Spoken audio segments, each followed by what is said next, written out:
Why, Yoshi? Why? Is there a particular reason that red shell had to go to me when I was second in line? Why not hit it on the first guy? Why not hit it on the guy that's in front, that's like well in front, yeah? And then we'll both get a good time. But no, apparently you've got to hit me with it. Arsehole.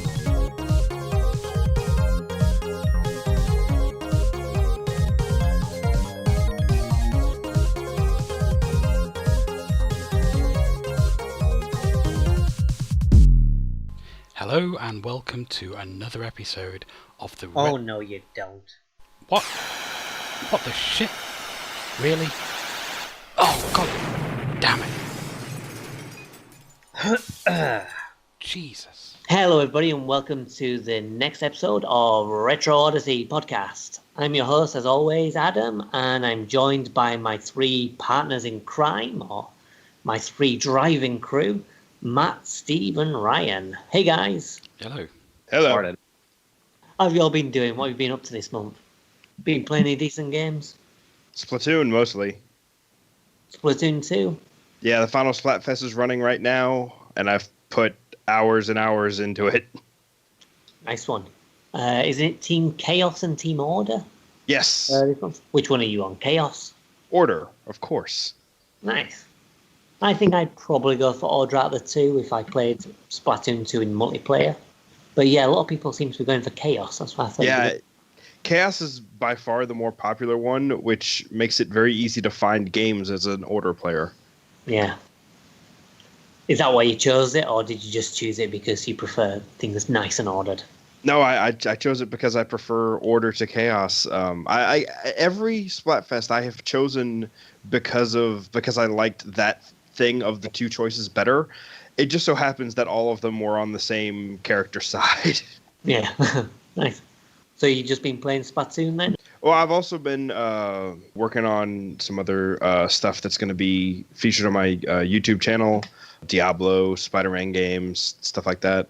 Nice. The new Spider-Man game or older ones? Older ones. The new one is going to be involved, but I don't currently own that, so... So not yet.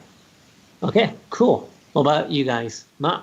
What have you been? My month has been pretty much just Final Fantasy XIV. Shadowbringers. Yeah, the new expansion came out, which is excellent, by the way. So I've been, just on that pretty much constantly. I remember, last month, you got really into Bloodstained, and then at the beginning of this month, you were still into Bloodstained, and then you switched to Final Fantasy, and you've, not touched Bloodstained. Yeah, I mean, I will definitely go back to Bloodstained, because that is something that is excellent. I mean, we can talk about Bloodstained in a bit more depth now that we've had a chance to play it. It's absolutely fantastic game, but Final Fantasy XIV took precedence for me this month. Yeah, I mean, I played a lot of Bloodstained this month. I didn't touch it by this time last month, but now I've beaten the game, and it's pretty good. I played on the Switch, which is apparently the inferior version, but honestly, I still had a great time. I had very few problems with it. The only main issue I had is that the story doesn't really seem to connect to Curse of the Moon.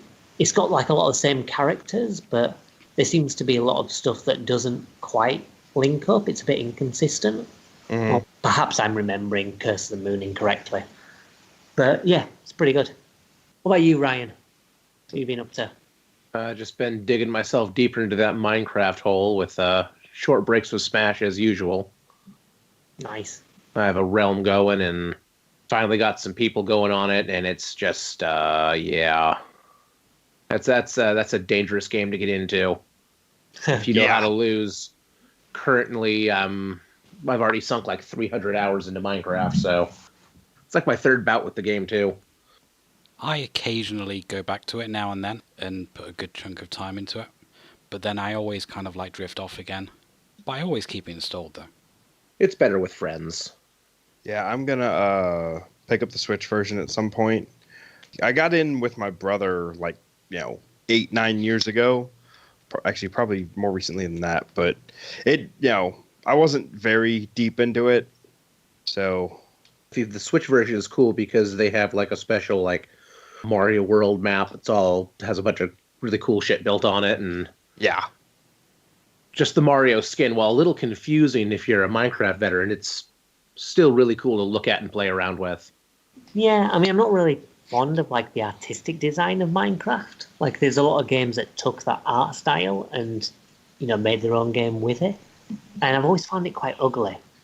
There was a game, what was it, like some kind of horror game, Eldritch, I think, that did that style and used it really well. And I enjoyed it.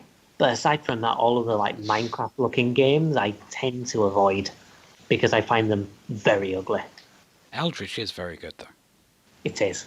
But yeah, like Minecraft, I can see how people would get into it, but I don't know, I've just never really clicked with it.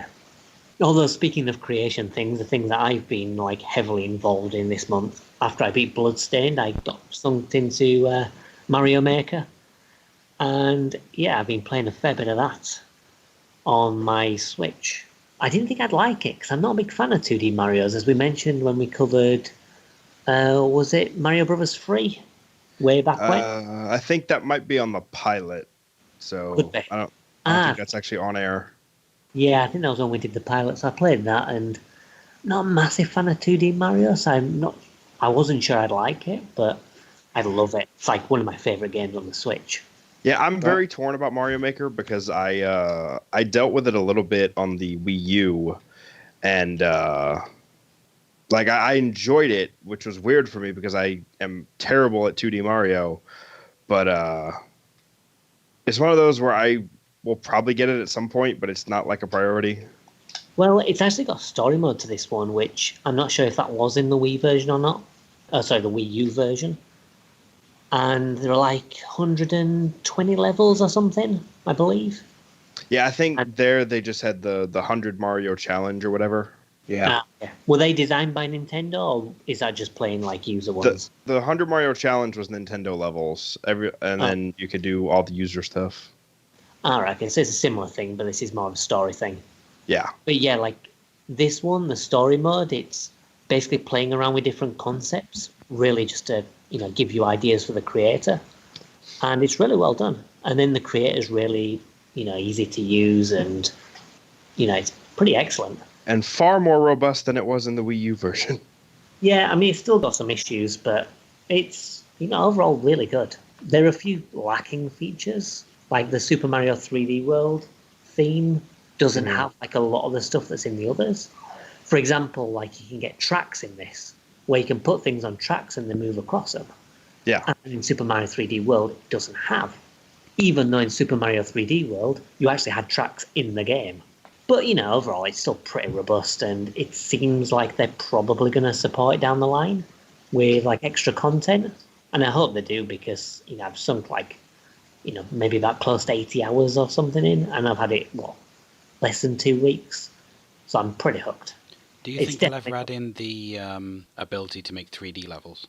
Well, the 3D world levels are semi-3D. I don't think they would do proper 3D levels, just because of that would be a lot more difficult to create. This is like more of a 2D plane, and you'd have to change everything around. I don't see how it would work in 3D. But the 3D world ones are sort of 2.5D, in that it's like all 3D models and things like that, but in the 2D plane. Well, they'll wait on that, because then they can market Super Mario 3D Maker. Yeah. That could be a whole new game. I think the problem is that with 2D Mario, they've probably run to the limit of what they can do. Like, they had the new Super Mario Brothers games, and they sort of ran out of ideas, because the first one, they did loads of stuff with, and then after that, they were just kind of the same. So it felt like we've reached the limit of 2D Mario, you make your own now. Yeah, that's why Whereas, Mario like, Maker exists. Yeah, we'll just concentrate on the 3D stuff, and then you can make your own 2D stuff. We'll release these Mario Maker ones from time to time, you know, just so you can keep on making your own. But otherwise, for main games, we'll just do 3D. I played the Wii U one, New Super Mario Brothers U, I think it's called. Yeah. And it is essentially just a nicer looking 2D Mario. There's nothing particularly innovative about the gameplay or design. Yeah, and I think that's probably the reason why they transitioned from that to the Mario Maker, because they're just like, okay, we'll just put out the tools and let the community just experiment and do loads of different stuff. Some of them are really clever. Like, there's one based on WarioWare If you've ever played those with the micro game. Oh man. So there was one point where my roommate and I were doing Let's Play videos on YouTube, and we were playing the original Mario Maker and found a WarioWare level, and it was great. Yeah, someone's done that in this. So you've got like a bomb on a timer which activates this switch, and you basically have to work out the tiny little puzzle. Like you have to reach a door, or you have to throw a thing on a thing, and just do like tiny things, just like in WarioWare. Yeah, it was brilliant. And there's another one as well where it's like a Pokemon type thing, where you have to maneuver the enemies inside this giant Pokeball and then press the button which will trap them and give you a key. So you can reach the next room. And people are doing some really crazy stuff with it. Like I've made a level where it's based on Medusa, where you can actually look at the Medusa creature, which is effectively like a giant boo and chain jumps for like snake hair. So you have to move backwards. So you've got to like bounce against springs. You have to go backwards on slopes, just so you're not looking at it. Otherwise, the floor collapses. Mm-hmm. You can do some pretty neat stuff with it. And yeah, if you're into like Mario games, I would recommend it. I mean, I'm not really into 2D Mario, and I love it. So I'd get it if you just like games. See, what would be funny is if they were gathering ideas. These were just... And then just going to nick everyone's ideas. And I'm like, okay, we like this. We're going to do Well, it. I was about to say, well, what they do is they go and find like the most popping, the most clever level designs, from certain creators, and then they go and take. They're like, you're going to make the next Mario game. Yeah. Or even it could do like what Doom did with, was it Final Doom, where they just took a lot of user levels and just stuck them together? Can you advise on that, Matt? Didn't they do that with Final Doom? The thing is with Final Doom, it's kind of like you've got 2 new episodes, which are very, very difficult. Oh yeah, I don't like Final Doom a lot. But it does all thematically fit together. So if it was created by fans, I think it may have been created like by just 1 or 2 fans rather than a collection. Yeah, possibly. I'm not sure. I just know that they did a user-based one for Doom. But that's what I've been playing anyway, so I would definitely recommend to you guys if you don't own it already. It's definitely worthwhile, and even just for the single player, I'd say that's probably worth the price alone. And then you've got the maker on top and everyone else's levels. Yeah. I mean, I'm not creative enough to make the levels, but I can definitely play other ones. You know what? I didn't think that first. And my initial levels weren't that good, but when you start playing other levels and you start playing like the story mode ones, you start playing with ideas, and like now I'm kind of happier with my levels. I'm not as good at making like traditional levels where it's just like a normal level, but stuff based around the gimmick and the puzzle, I'm better at that kind of stuff. Mm-hmm. But yeah, anyway, I think it's time that we move on to the gaming news now. So we'll take a little break and we'll join you again to look over the headlines for this month. Okay, so our first piece of gaming news I think it's appropriate to talk about is the PC Engine Mini. I think pretty much since we started this new format, we've been talking about mini consoles like every month. So another month, another mini console.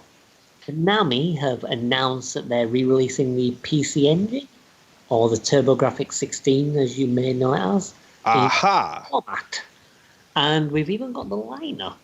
I don't actually have the lineup in front of me. Anyone got it to hand?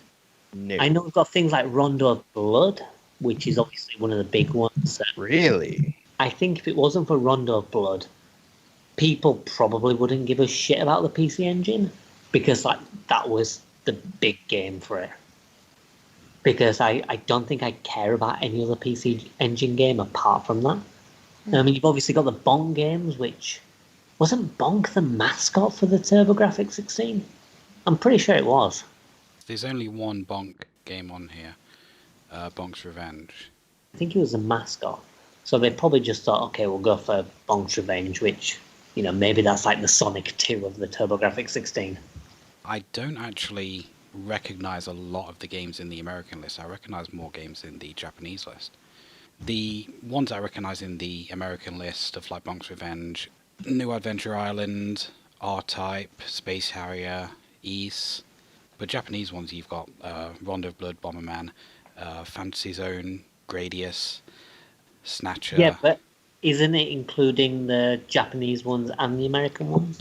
I'm not entirely sure. to be honest, because a couple of these, like East, is on both lists, Yeah. 1 and 2. So I'm not entirely sure. I kind of hope that the console has all of them, because I definitely want some games in the Japanese list that aren't in the American list. Yeah, because I mean, there's stuff like Snatcher, which is quite a big game. Like, loads of people love Snatcher because it was made by Was it made by Kojima? Yeah, Snatcher was Hideo Kojima. Yeah, and that's like one of the games that, people were after. Because I think Snatcher's available on the Saturn as well. And then same with the TurboGrafx 16, it was only in Japanese. I want to say the that Sega Snatcher was a Sega CD game. Yeah, it was. It's actually one of the most expensive Sega CD games. That got a Western version, so that's got an English one. But then the TurboGrafx 16 one, that was only in Japanese. So I wonder if they're going to do like a localized version of it with English. Because I mean, they've got the English version because they had it on the Sega CD. Interesting thing about Snatcher is it's actually set in the Metal Gear universe. Yeah. Really? Yeah. Like, and not like, oh, by the way, your robot companion is called Metal Gear, and it's like, and they actually say, oh, but he's not dangerous. He's just named after basically the super weapon from the Crisis 100 years ago. Interesting. And it's like, ah. But you're right, Matt. I think the Japanese list is better overall. I mean, I'm looking at the list now, and I mean, you've got Choaniki on there. I mean, why aren't they releasing Choaniki on the American one? Like, you know what Choaniki is? I don't Never. know. It's a shmup, but you control like a big, burly, semi-naked man as he fights other massive. I have seen that. I have actually seen that. It's like the bizarrest, craziest thing that has ever been made. And it wasn't just like a one-off thing. There are a bunch of Choaniki games. There's even Choaniki spin-offs. So it must have had an audience to be popular. Right. Well, I mean, we are talking about Japan, land of the strange. Yeah. But it's just so weird. I think the most important thing to talk about with the TurboGrafx or PC Engine Mini or whatever the hell you want to call it is that, and advertised, this is also advertised right on Konami's splash page, up to 5 players with sold separately multi-tap. They're selling the multi-tap separately. That's pretty cool. I mean, they could have built it in, but... They totally could have. Yeah. But it's like, all right, there you go. I mean, it's going to be interesting, the TurboGrafx 16 Mini. I mean, Konami don't have the best reputation. No. The good thing is, I mean, their recent collections have been largely solid. You had the Castlevania collection, which, was pretty decent. But then there was like the arcade collection, which was iffy, apparently. And then there's the Contra collection, which I don't really know much about, so I'm not sure how the emulation is on that. So we'll see how this goes. I mean, the good thing it is it literally is just emulation of their, older classic titles.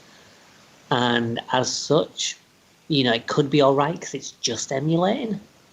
But we'll see. I mean, hopefully, it's definitely one that I'm interested in picking up, like more so than the Mega Drive Mini, purely because I have like so many Mega Drive collections, which have got all those games on. Yeah, the problem with the Mega Drive Mini is that most of them exist on these compilations that they've just re-released all the time.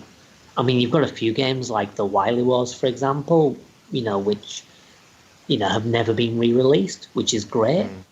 But aside from that, most of them you've seen like a million times before, and you probably own on like 20 different systems. Yeah.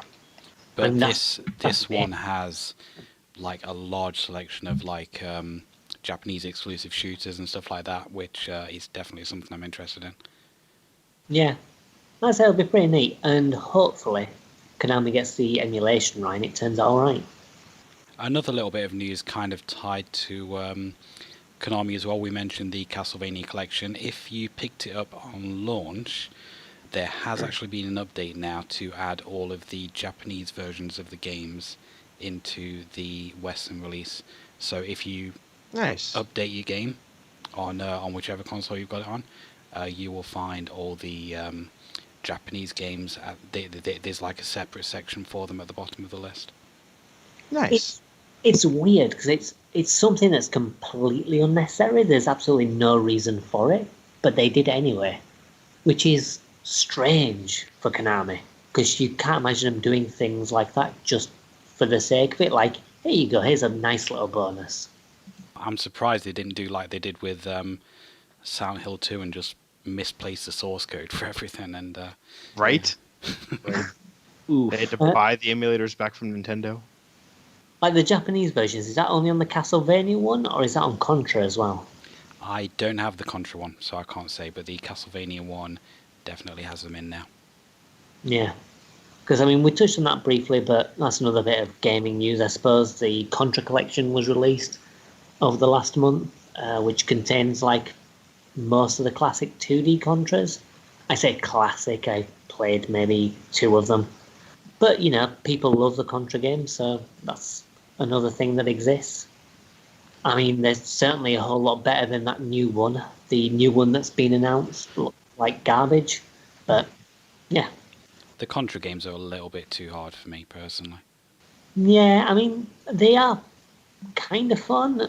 You know, I played the first 2, I think, on XBLA, and they were alright. We played co-op, but they are a little bit infuriating. It's something that you know, if you were a kid and that was your only game, it'd be fun to kind of go back to and get better at, and it's probably quite rewarding.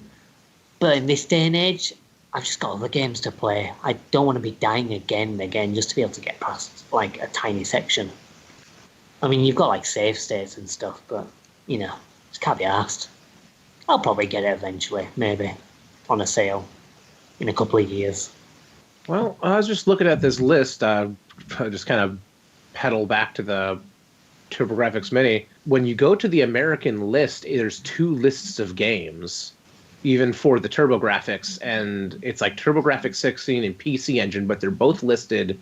There's only 24 games listed under English, and there's 26 listed under PC Engine that are in Japanese, and Snatcher's on that list.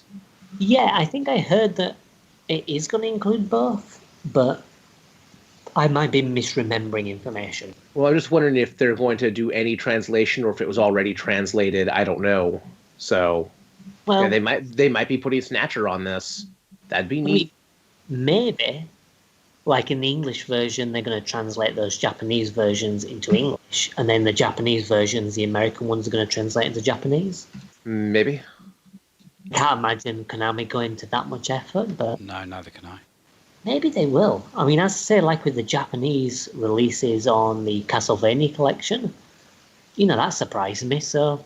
Well, with a game like Snatcher, they'd absolutely have to translate it. Half of it's a text-based adventure game. Oh yeah, definitely. If they don't translate Snatcher, it's just going to be... It's You won't be able to play it. Yeah, you won't be able to play it unless you speak Japanese. Yeah. Or can read, whatever. Like Gradius, whatever, you're shooting shit. Yeah. But for story-based stuff, Yeah. it's going to be pretty difficult. What else was there? Oh, there was the Evercade. Do you want to talk about that, Matt? It's a new handheld cartridge-based system that's coming out, an emulation system, which has kind of like collections. You have an Atari Collection 1, Atari Collection 2, Data East Collection, Interplay Collection 1 and 2, Mega Cat Studios Collection, and Namco Collection 1 and 2. So each of these has probably about a dozen or so games on them, and you just put in whichever cartridge you want. It's all like officially licensed, and it's looking pretty good. Like I say, it's a handheld console, and unlike a lot of these other consoles, you do have the ability to get more games for it without having to hack it. You just buy like whatever cartridge you want and just kind of like do it that way. So it does have the possibility for other stuff to come out later on as well. It's an interesting little thing. It's not too expensive as well. The standard edition is £60 or $80, which includes one cart, and the premium edition is £80 or $100, which includes 3 carts. And the carts themselves, to buy them separately, are £15 or $20. But there are other companies kind of like involved, which they haven't announced yet. It looks like quite a big library that they're trying to build here. That's wacky. Yeah, it should be pretty neat. I mean, it's an affordable price, so I think it would appeal to quite a few people. I mean, And you can connect it to your TV as well. Oh, that's cool. I thought it was just handheld. That's neat. Speaking of connecting things to the TV, the other bit of news is they released something for the N64, so you could plug it into a HDMI TV. It's called the Super 64. It's a new HDMI connector for the N64, which is very expensive for what it does. It won't necessarily make everything look fantastic. It's not going to like change, like upscale your textures and stuff like that. So you're still going to have kind of like those fairly low res textures that a lot of the N64 games have. But Pixels and polygons. HD. yeah, it is an option there, which is like over £100. Personally, I'm going to wait for Hyperkin's Ultra 64, I believe they're calling it, which is their emulator console. I'm just going to wait for that because my N64 is in its last legs anyway. So, and I'm not paying 100 odd quid for a cable. Yeah. Also, interestingly enough, if you don't want to wait for that, Hyperkin has made a mini Switch dock that looks like an N64. So that could be fun. For me, I've already got a box that has 8 different input ports going into one HDMI port that gives me, HDMI, composite, and component, and VGA all going into one port.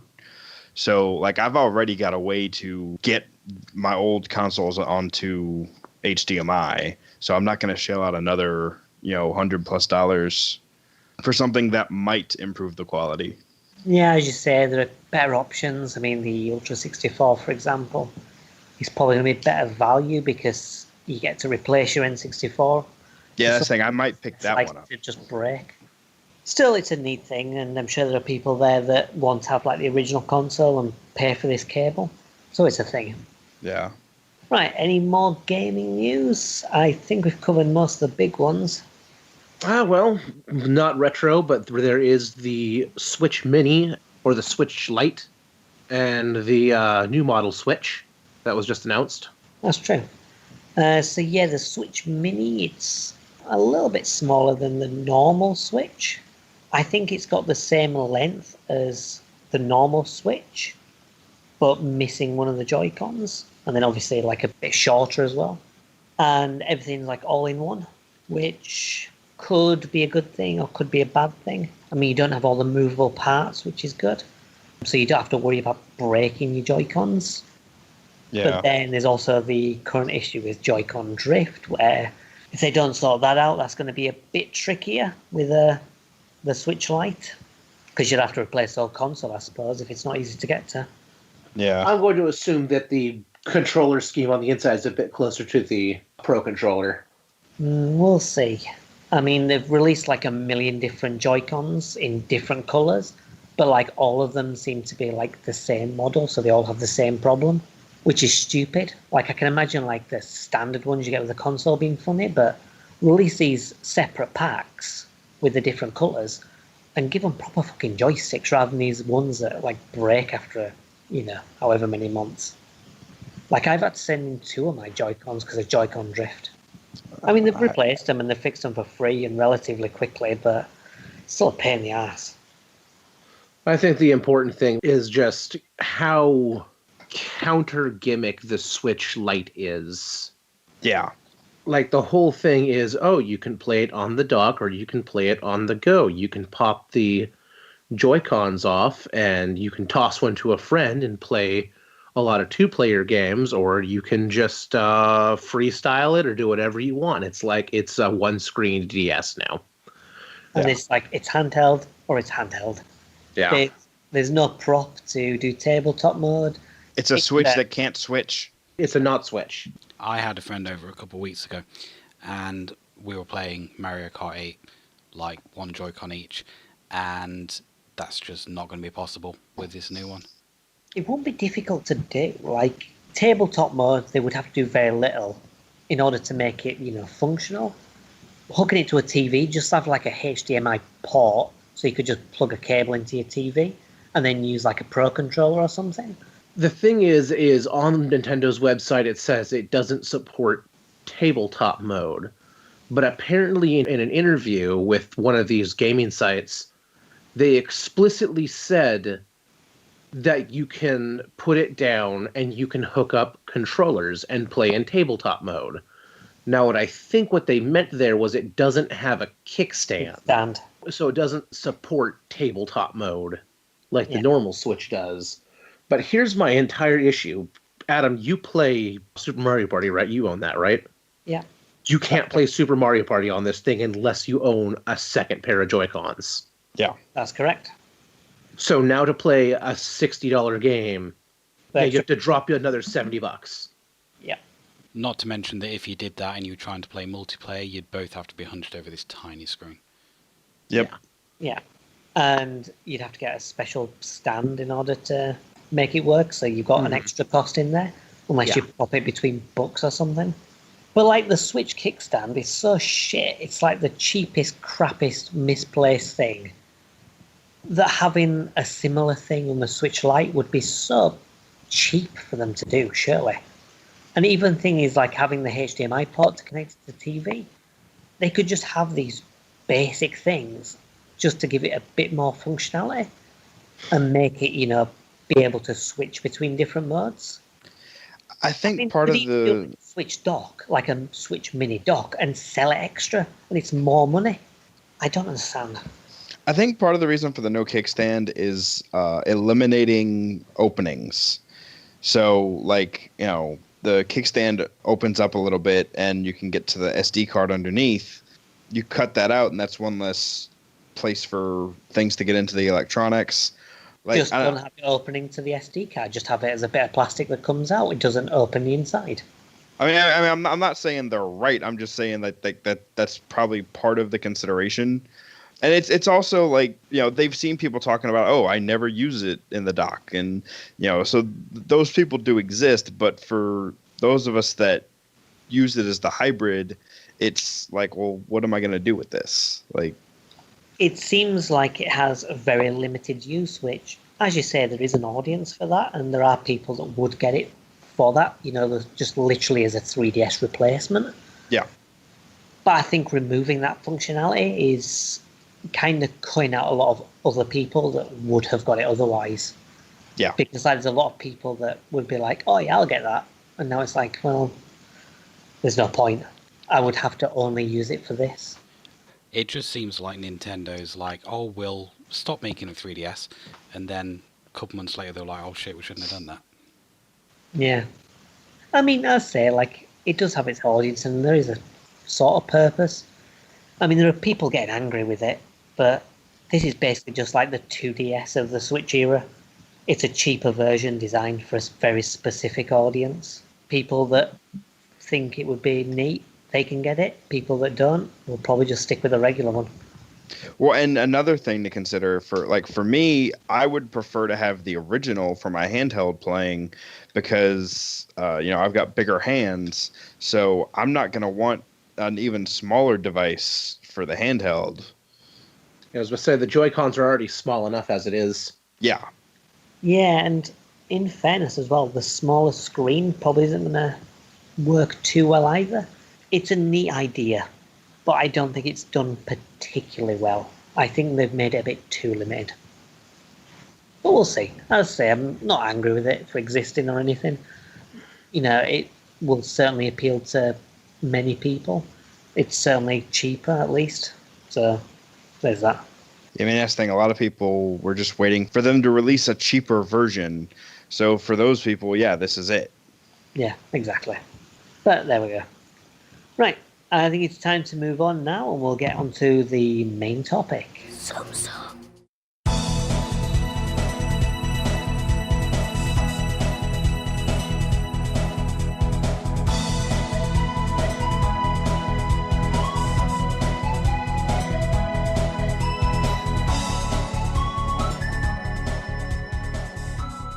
Okay, so this month our conversation topic is all about kart racers. There have been many, many, many over the years, and you could argue that a lot of them are kind of clones of each other based on the original one. That's another thing. So yeah, I think a good place to start is probably like the original game. So the first kart racer that existed is Super Mario Kart, if I'm correct. Am I right, guys? Is that the first one? Or It's could the there first be one I can think of. It's odd because like there were other racing games before it. but they were Yeah. more kind of normal racing games, like traditional? Because like I don't remember when F-Zero came out, but I think F-Zero was a launch title for the SNES. okay, so that would have been before Super Mario Kart, and then you have stuff like Pro-Am that Rare did, but those I think are closer to what we'd call simulation racers than kart racers. Yeah. Yeah, I mean, how would you actually define a kart racer as opposed to something like F-Zero or Pro-Am or even stuff like, I mean, like Micro Machines isn't really a serious racer, but then I wouldn't call it a kart racer. I would say probably the more stylized art design and power-ups is Yeah. probably a decent indicator of a kart racer. Definitely the vehicular combat's a big deal. Yeah. Yeah. Interestingly, even though it's in the name, I don't think you necessarily need karts because obviously, a lot of the earlier ones were in karts, but then stuff like Sonic Racing and Sega Racing, they're just in regular cars, and yet I would call them kart racers. Oh yeah, absolutely. So I think the traditional thing is, as you say, that more kind of cartoony style graphics and power-ups, but even like vehicular combat. There are other games like Extreme G, which involve vehicular combat. Like And I wouldn't straight call up it- weapons being attached. But Yeah. they would be more combat racers rather than kart racers. Yeah, and like you have like the pod racing games where it's vehicular combat, but it's just ramming into each other. Yeah, definitely. So I think maybe the thing that separates them is more that kind of, I suppose, that cartoony aesthetic, maybe. What would you say would differentiate a combat racer to a kart racer? Well, I mean, I think a lot of it comes down to, where's your combat coming from? So, like, Mario Kart and Diddy Kong Racing and all those others have items that you pick up along the way, whereas, you have the ones where you're adding on to the vehicle before the race or, where you're just ramming into each other. You get two different things there. Yeah. Ryan, Well, you're familiar with Extreme G. Was Extreme G pickups or was that built into the vehicle? That was pickups, Oh, okay. Huh. if I remember correctly. Yeah, I think it was, but I'm not entirely sure. But like, it'd almost be fair to say that kart racers are now a subgenre of just combat racers in general, because like you do have F-Zero, which is theoretically more of a high-speed racing simulator, but with combat elements. Right. Yeah. Like the combat racer is kind of a bigger genre because you also get stuff like Twisted Metal and Vigilante. Oh, yeah. Or even stuff like Destruction Derby would be a combat racer because you destroy each other as you progress around.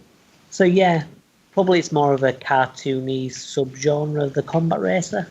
I think that's a fair description. I think it kind of like ties in more to the party game aspect kind of thing. The multiplayer thing is a big part of them, and it's just, like you said, cartoony, fun, that you can play with friends. Here's a word we haven't said yet, mascots.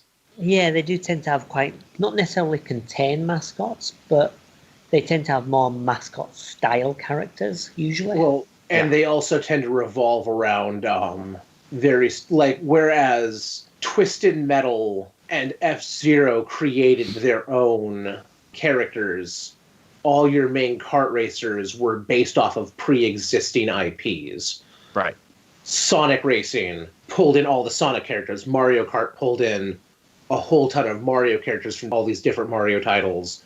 But then again, Diddy Kong Racing had some characters from pre-existing games, but a lot of them, like Conker and Banjo, didn't have their games until after. And then you've got characters who have never been in other games, like you had the chicken dude, the clock dude. All right, Like, so there's actually a reason for the kind of weirdness of Diddy Kong Racing's characters. Diddy Kong Racing was originally being developed as basically a new version of Pro-Am Racing 10 years later.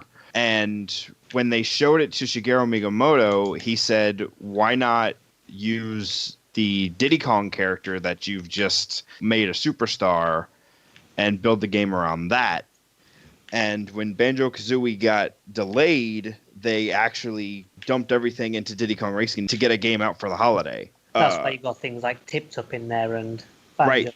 Tip Top, Pipsy, Timba, and Bumper are the characters from the original Pro-Am version of the game. Diddy and Crunch come from the Donkey Kong IP. Banjo and Conker had their games in development, so they stuck them in there. And then I guess Drumstick was also a Pro-Am. Drumstick, that was his name. Yeah. It could have been from Pro-Am. I don't really remember Pro-Am. I think I've played a bit of it, but I don't remember the characters particularly well. Well, and here's the thing, like all the characters from the Pro-Am version, like this is their first appearance. So like, you know, it's not like they were in another game and they used them. It's they were creating them they for were this designed game. for Pro-Am. Okay. Yeah. It's just that the Pro-Am game became Diddy Kong Racing. All right. Neat. I didn't know that about the game. Yeah. And I think another thing as well, like mascots is quite important, but I think what Matt said is about party is also quite important because party games, they tend to revolve around putting everyone on more of an equal footing. Yes. And I think with stuff like Extreme G, you just get weapons to kill other people. Whereas with something like, you know, for example, Mario Kart, people at the front will only get kind of items to help maintain their lead, like bananas and stuff like that, and quite crap items. Then the people far behind get more powerful weapons that will pull them further ahead. And so you get like a balance of different weapons to try and keep everyone on more of an equal footing so that the poorer players get better weapons to help them bring them up. Yes. And I think that's probably quite an important element that, you know, makes them quite distinctive from a normal combat racer. Although some kart racers totally screw the pooch on that and just have everyone pulling from the same item pool with the same odds, no matter what you're positioning. Yeah, definitely. I mean, some of them do that. You know, like Lego races, for example, you've got like the different color power-ups, which are just placed on the track, and whoever gets them gets them. Yeah. Lego Racer did the whole like your power up and then your power up boosters. Yeah. And the power up boosters didn't regenerate until they were used. So if you were in first place and you could snag like the boost brick and then all of the power up bricks, you could just warp your way into infinity. No one could catch you. Yeah. Like it was super broken that way. Multiplayer Lego Racers was awful. Yeah. Good in single player. Oh yeah, I was playing that about, I want to say, end of last month I was playing that. Yeah. Beginning of this month. It's super good. It still holds up. It's really fun. Yeah. Right. I think we're getting like a little bit ahead of ourselves. I think we've got some of the key elements of the genre down. So I think it's probably important to go right back to what we think the kind of start of the first true kart racer is Super Mario Kart. I hear the very beginning is a good place to start. It is. It's always a good place to start. So, Super Mario Kart. What does everyone think Super Mario Kart? I enjoy Super Mario Kart, but I admit that it is a rough game for what it is. That is not a game that's going to be for everyone remotely. And Yeah. I don't begrudge a single person for hating the shit out of it. Yeah, I have played a lot of Super Mario Kart. I had it as a kid, and I played it a whole lot. It was fun. I tended to drift towards the newer ones once they came out, because it's just, oh, this one's better. I've played it quite a bit myself, and whilst it is fun, I find the controls a little bit too difficult. You really struggle on corners. I mean, even if you slow down or brake a little bit, you can still bump from one side of the track to the other just because of the control. Yeah. It's the same reason that I have problems with F-Zero as well, because F-Zero uses the exact same engine, and I have trouble controlling that as well. I'm exactly the same. When it comes to 2D races, I just can't play them. As you say, with F-Zero and Super Mario Kart, whenever it comes to corners, I just struggle. They just come out of nowhere, and I have difficulties. Well, It's always tough driving on a painting. Yeah. Well, exactly.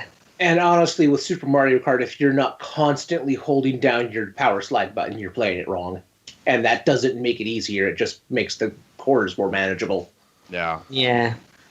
I think it probably doesn't help that when I got into racing games, it was on the N64. Like I played F1 World Grand Prix and then Diddy Kong Racing and Beetle Adventure Racing and, a bunch of different N64 racing titles.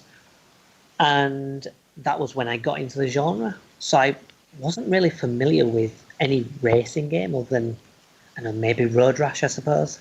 So when it came to going to these 2D races like Super Mario Kart, I just didn't have that sort of muscle memory for it. I didn't know how to deal with them, and I just struggled. And as such, I didn't really have fun. It is a difficult game to get to grips with if you are used to more modern kind of like control methods, but it is still the progenitor of the genre, and it contains the building blocks for better games that came after it. And Yeah. worse games. Oh, I mean, yeah. in fairness, when it comes to those 2D racing games, I was thinking of another one that I, have a bit of familiarity with, and that's Outrun. Like, I never have that many problems with Outrun. Like, sometimes I do, sometimes the corners come out of nowhere, but it doesn't seem as bad in that. Outrun is generally a slower paced game. I mean, you are still going fairly fast in Outrun, but you have a wider road, you can make wider turns, and you're not having people shooting shells at you all the time. It doesn't have as sensitive a control system as Super Mario Kart does. Yeah, I think it's more to do with the control system. I mean, games like Sonic Drift, for example, they seem like a rip-off of things like Super Mario Kart, but there's no power-ups. And I still have the same problems, so it's not necessarily the stress of the items, I think. I think it's mainly to do with the control scheme more than anything and how it's designed. Yeah, I mean, both of those first two Mario Kart games, Super Mario Kart and Super Mario Kart Super Circuit on the GBA, you can get some fun out of them, but for me, it didn't get really good until Mario Kart 64. Actually, wait, wouldn't 64 have come out before Super Circuit? Yeah, but Super Circuit was the same style. Okay. I thought Super Circuit was the second one in the series. It might be the third. Who's the third or the fourth one in this series? Super Circuit come out before or after Double Dash? I'm not sure. I'll Google this. I mean, all the Mario Karts are the fucking same anyway, so it doesn't matter. With the exception of Double Dash, it's the only one that's like substantially different. Yeah. It is, but it's also kind of the same. I mean, you've got like the item mechanic and the partner switching, and obviously it's more based around the karts and the characters, but it is still effectively Mario Kart. It's more inventive than Mario Kart has ever been, but it's still essentially Mario Kart. But that core gameplay that was introduced with Mario Kart 64, which they have kept up with over the years, that is solid. I mean, Mario Kart 64 is my second favourite Mario Kart game after 8. And yeah, they do play kind of the same, but the control, the sense of fun, it's all still there. It's all got those same building blocks that kind of started with Mario Kart 64. That's true. However, I do feel that because those gameplay mechanics are solid, both in terms of the power-ups and how it controls and things like that, that they can then put their time and effort into other things. And they don't. You pretty much have the same character roster. You're playing very similar levels all the time. They never really have much more than Grand Prix mode. Occasionally you've got things like battle mode and stuff, but they're relatively minimal. If you compare Mario Kart with things like, Diddy Kong Racing or Crash Team Racing or Sega Racing, they just have so much content in there, which if you compare to Mario Kart seems quite lazy by comparison. I don't know, Mario Kart 8 has a lot of characters. Yeah. I mean, you've even got like Link in there as well. Yeah, I mean, you've got like Link added later, but Link wasn't in there from the start. No, that was DLC. And exactly. But like a lot of the characters were very similar. Like you've got like all the Koopa kids. And all We didn't need all 7. You've got a big character roster, but I would say a lot of them are very similar to each other. So it isn't as big as you think it is. It's not like you've got all these unique characters. Like a lot of them are kind of the same. Well, it's not that huge of a roster for me because I only play as Cat Peach exclusively. But still, in terms of kind of like character choice, yeah, there may be a lot that are similar, but there is still a lot of choice there. I mean, bear in mind that Mario Kart 8 on the Switch has all the DLC, so you do have that huge roster in the base game without having to buy anything extra. That's true. But, like the Switch game is a full price game, and it's basically a part of the Wii U game, but with the extras. I don't suppose containing the DLC is that much of a big thing when you're charging full price for it. Going back to Super Mario Kart, I mean, you mentioned that in Mario Kart 8 you play as Cat Peach. So Yes. do you play as Peach in Super Mario Kart? Generally, in the earlier ones, I'll choose Toad, just because he's faster. Obligatory Wahoo. Yeah, I mean, in 64, it was just disgusting how much better Toad was than everybody else. He was real quick. Yeah, I mean, like, as far as I'm aware, I think, like, in 64, Toad and Peach were pretty similar in terms of speed. And as such, I used to opt for Peach in Mario 64, so I went for Peach in Super Mario Kart as well. One thing that is actually quite fun as well, with the big characters, if you do like a speed boost off the starting line, if there's a small character in front of you, you can just flatten them straight off. Yeah. That's cool. I know in Super Mario Kart, Koopa is objectively the best character. He has like the best average speed, and his cornering is unparalleled. So if you want to win GPs, play Koopa, like the Koopa Troopa. All right, I wasn't aware of that. Now you know, and knowing is half the battle. Yeah. So what did you think of the tracks as well in Super Mario Kart? They kind of disappointed me. I didn't think many of them were very good. I think a lot of them felt bland. Like for a lot of them, there was kind of two textures, the track, the background. There were a couple of courses that had like background scenery, but a lot of them just felt empty. Yeah, I think that's kind of down to the engine. I mean, it's not proper 3D, it's like a faux 3D kind of effect. Yeah. And everything is just flat. You've obviously got tiny little bits of scenery off to the side, like the pipes and that, which are slightly higher, but the entire track otherwise is just completely flat. And there's not a lot you can do artistically. They could have put more detailed backgrounds in there, but I feel that would have slowed the game down to the point where playing multiplayer is just not going to be possible with a hyper-detailed kind of environment. Mm-hmm. But obviously, once you get up to the more powerful consoles, that's something that they can actually do. Yeah. I And mean, we all know there's only one track in the game that matters, and that's Rainbow Road. yeah. Test your stuff. Yeah, but the thing is, on the 2D one, in the original game, it's quite infuriating, again, because of the controls and the corners and stuff. You mean the lack of corners? Oh no, the lack of walls on the corners is what I'm trying to get The at. lack of walls, yeah. So when you take in the corners, it's like, oh, I've gone off again. Well, and also the track's really tiny too, so that only makes everything worse. Yeah. And as I say, it's disappointing. Matt's right. It's probably more to do with like, keeping the game running at a decent speed. But it also means that the game's dated quite badly. So you go back to it and you kind of think the courses are bland. You can't see the corners and stuff. Why am I playing this and not the latest Mario Kart? It's another one where this game is important because of what it led to. Yeah. We certainly got many Mario Kart style clones. Even in the 2D era, we had things like Street Racer, which was on the Saturn, and I think it was on the Sega CD or something like that as well, or 32X or one of them, which was just a weird kind of 2D racer. You had Sonic Drift, which I mentioned. Any more I'm missing from the 2D era? What was the name of that Blizzard one? Rock and Roll Racing. Oh, Was that a 2D one or a 3D one? That was a isometric 3D one, I believe. Could have been. I remember the name, but I can't picture it. I mean, there was a whole bunch of like bad clones too. Wacky Wheels, Scunny Kart. I can think of way more 3D kart racer clones than 2D. Yeah. But that was probably more to do with how much Mario Kart 64 kind of ups the game. Yeah, Mario Kart 64 was a big landmark.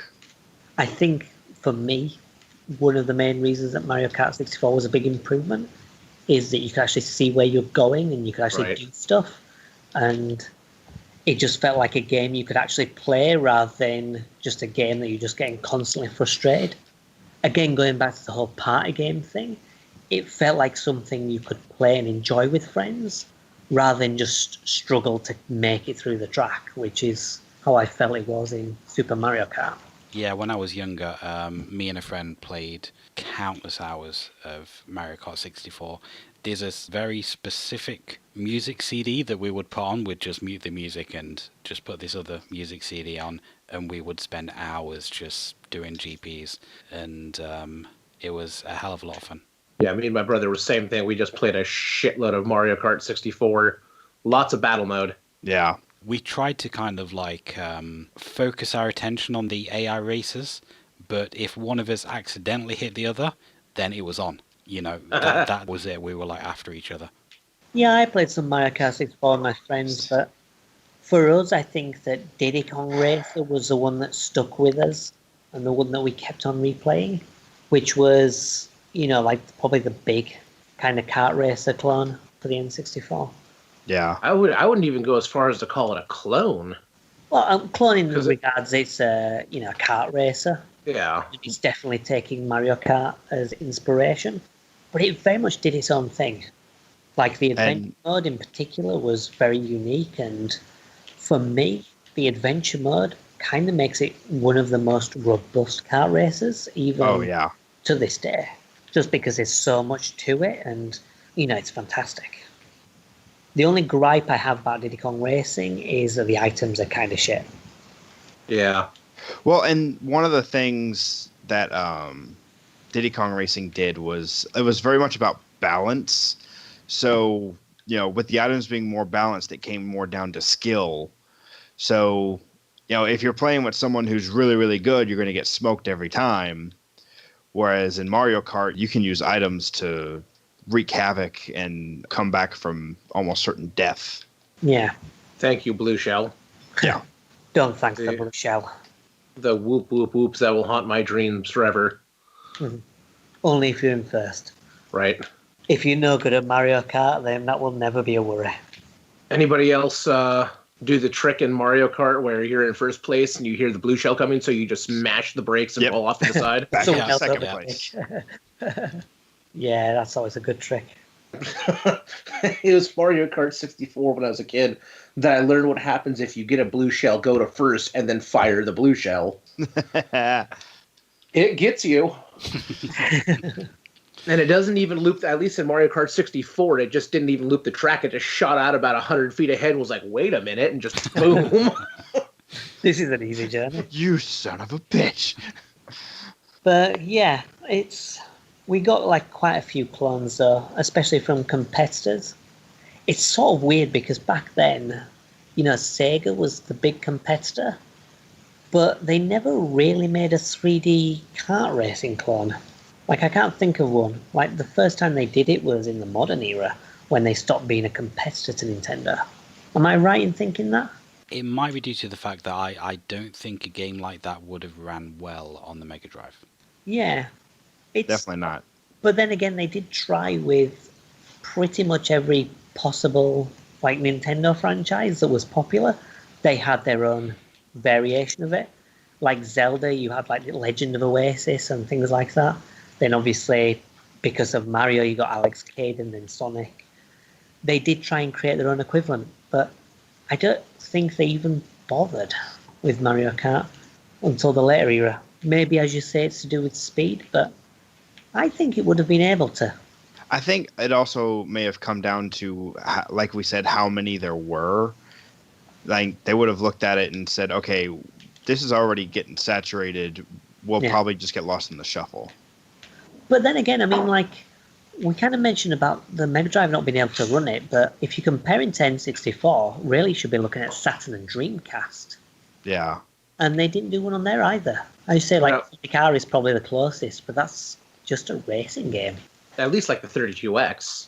Yeah, but there was nothing. I mean, PlayStation had its own. They had Crash Team Racing, so they attempted their kart racing clone. I mean, 32X would have been pointless anyway for like the 5 people that actually owned that console.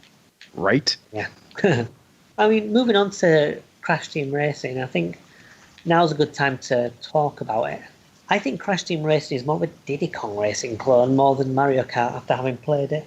Because, the adventure mode is definitely riffing off more of Diddy Kong Racing than it is with Mario Kart. I mean, it's probably trying to emulate Mario Kart's success more. But I think in terms of how they approached making the game, I think they maybe took more inspiration from the likes of Diddy Kong. Because she had like the stackable items, with the powered up versions, the adventure mode. What do you reckon? Well, I've not really played much Diddy Kong Racing, apart from when I was a kid. So I don't really have that comparison, but I can say that CTR was, maybe still is, my favourite kart racer. I'd say maybe it's on a par with Mario Kart 8 for me. Yeah. Purely because I, again, played it so much as a kid. And even though I'm not really invested in the Crash characters, because I've never really been into the series as a whole, I just found Crash Team Racing like so much fun, especially in multiplayer. Get a friend round and just, it's a brilliant party game. Yeah, I mean, in fairness, when it comes to Mario Kart clones, I definitely think that Crash Team Racing is definitely one of the better ones. So I can see why it would be like one of your favourite kart races, especially if you've not played Diddy Kong Racing. After playing Diddy Kong Racing, though, I kind of feel like it's an inferior version of that. I mean, yeah, it's really, which set of characters are you more invested in? Because if you're not like super invested in the Crash characters, then there's not a lot of pull there for you. Yeah, I mean, I didn't really like any of the characters. When it came to the character selection, I looked at all of them and I thought, I don't want to play as any of these. In the end, I went as the mad scientist guy. Engine, that is the only character that I play as in Crash Team Racing for some reason. I thought it was Cortez or Cortex or whatever it's called. Oh, Neocortex. Yeah, there's you've got Neocortex as kind of like the main bad guy of the Crash series.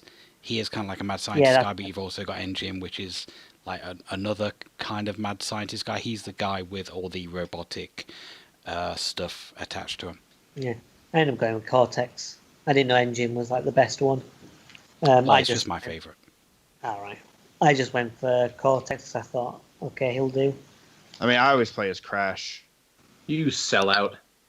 I really don't like Crash. Like, I don't like the Crash game. So when it came to playing it, it was like, I don't want to play as this motherfucker. Screw him. Wow! Exactly. So yeah, I just kind of lumped with the character instead. But, aside from that, they did put a lot of effort with the adventure mode and everything, and I do think the levels are pretty good. I can't think of any track that I would say is bad.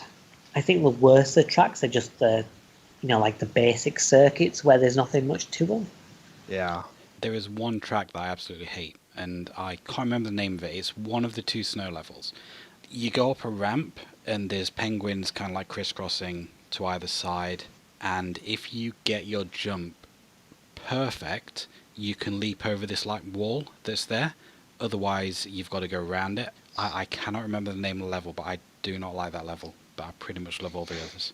Yeah, I think I liked that one. I remember one of the snow ones I liked, and could have been that one. I don't think I ever tried jumping over the wall, so I just went around it regardless. But yeah, I sort of enjoyed most of the levels in terms of their actual design. I didn't have a fun time playing it, but that was more of a different reason. But yeah, I think the tracks all in all were pretty good. Like the pyramid one, I thought was particularly fun. Mm-hmm. And I like the aesthetics of the airship one, just because I'm quite into like steampunk and that kind of aesthetic. So seeing those big airships makes me happy. My favourite one is probably the pyramid one. Yeah, the pyramid. It's not very big. It's not like a massive level or anything, but it's pretty cool. I'm trying to think what my favorite level would be. I'm not even sure. Huh. Yeah, I mean, like most of them are relatively solid. The other ones maybe kind of a bit more forgettable. Like there was one in the sewers. So that one was all right. I can't really think of any that I would say are bad. There are stuff that are just kind of there and are fine, but there are no bad tracks. I'm trying to think. I may not have ever gotten to the end of the adventure mode. Because I mean, like when I play these games, if it's got the adventure mode, that's basically what I play. Because I don't have a lot of people to play these games with. But trying to think. I don't know that I've ever gotten to the end of Crash's Adventure Mode, because there's a lot of extra stuff to do in Crash's Adventure Mode. Yeah. That is one of the things that kind of like sets it apart from the Mario Kart series, is that each of the tracks also has a relic race. And the CTR challenge. Yeah, so the relic race, you've got to get a certain amount of relics, and each relic you get gives you additional time. Well, it doesn't give you additional time, it kind of like pauses the clock. Yeah, it stops the clock. And you've got to get to the end in like a certain time. And CTR mode is kind of like the normal race, but you have to get 3 crates with the letter CTR in them, which are often hidden quite well. And to 100% the game, you have to get like gold on all of that. Yeah, I mean, there are quite a few different modes. Like, you've got bosses and stuff in the adventure mode as well, like with Diddy Kong Racing. They do vary things up a lot more than the likes of Mario Kart.